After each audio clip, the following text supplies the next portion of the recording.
Eh bien, salut tout le monde, j'espère que vous portez tous très bien. Aujourd'hui, on jette un coup d'œil à la figurine de chez DC Multiverse, Batman.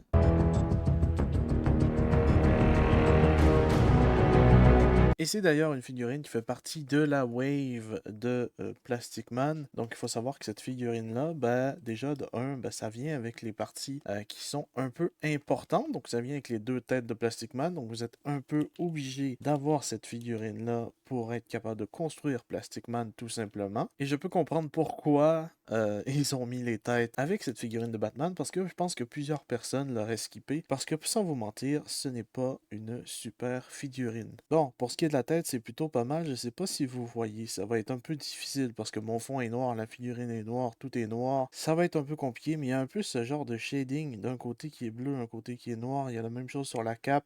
Tant qu'à moi, il aurait dû mettre le shading bleu un peu partout. C'est la même chose sur les avant-bras et pas mal la même affaire sur les bottes. Donc il n'y a pas de l'air d'avoir de shading non plus derrière. C'est quasiment tout noir. Donc un peu cheap au niveau de la peinture. Au niveau des accessoires, comme j'ai déjà dit, il nous vient avec les deux têtes de Plastic Man pour construire Plastic Man. Il nous vient aussi avec le Batarang avec le genre de truc qui est comme à mi-chemin de s'en aller. Ça nous vient avec deux mains supplémentaires, donc deux mains pour attraper, ou du moins ce que j'appelle les deux mains branlettes, ainsi qu'un petit Batarang. Donc voilà, figurine un peu beaucoup décevante pour moi. Je pensais qu'elle allait être beaucoup mieux. Il faut savoir que la tête, habituellement, tu as la tête et tu as le cou séparément et tu peux bouger quand même pas mal. Mais là, c'est la tête est en un morceau. Tu peux pas vraiment faire de changement de tête avec d'autres figurines parce que c'est tout un morceau. Le cou est avec. Donc je suis pas très fan. J'aime mieux quand c'est en deux morceaux. Limite même en trois, mais bon. Mais bon, figurine qui est clairement basée sur les couleurs de Michael Keaton avec le jaune au niveau du logo. C'est tout noir, c'est sympathique au niveau des couleurs, mais le reste, bon, la cape qui est quand même assez molle de ce côté-là. Mais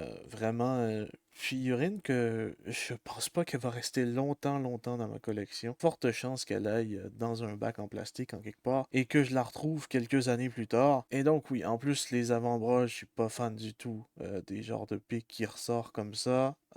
Beaucoup trop long, qui sont assez mous et qui font chier quand tu te le prends dans le doigt en essayant de bouger, c'est un peu chiant. Et surtout, j'aime pas le décalage de couleur que ça fait. C'est pas super. Niveau articulation, bon, ça bouge un brin au niveau du torse, c'est plus le bas qui bouge plus que le reste. Le haut du torse, du moins le torse, est beaucoup plus difficile à faire bouger. Au niveau des bras, c'est plutôt pas mal, c'est correct, quoi. Double, au niveau des bras, double.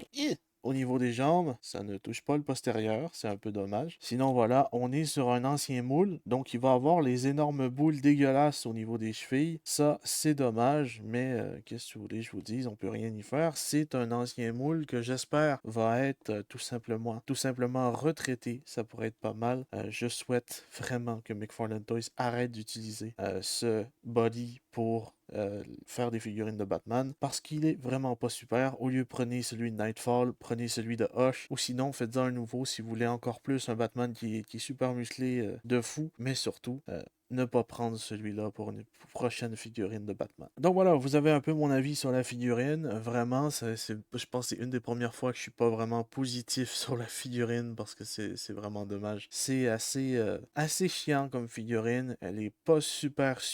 Bon, la mettre comme ça et ne plus jamais y toucher, ça peut passer. Mais si vous êtes prêt à la reposer ou essayer de la mettre dans une pose assez compliquée, oubliez ça. Donc voilà, j'espère quand même que cette vidéo vous aura plu. On va se retrouver très bientôt pour du assez lourd dans les prochains jours et prochaines semaines. Je vous dis à la prochaine, portez bien tout le monde. Peace!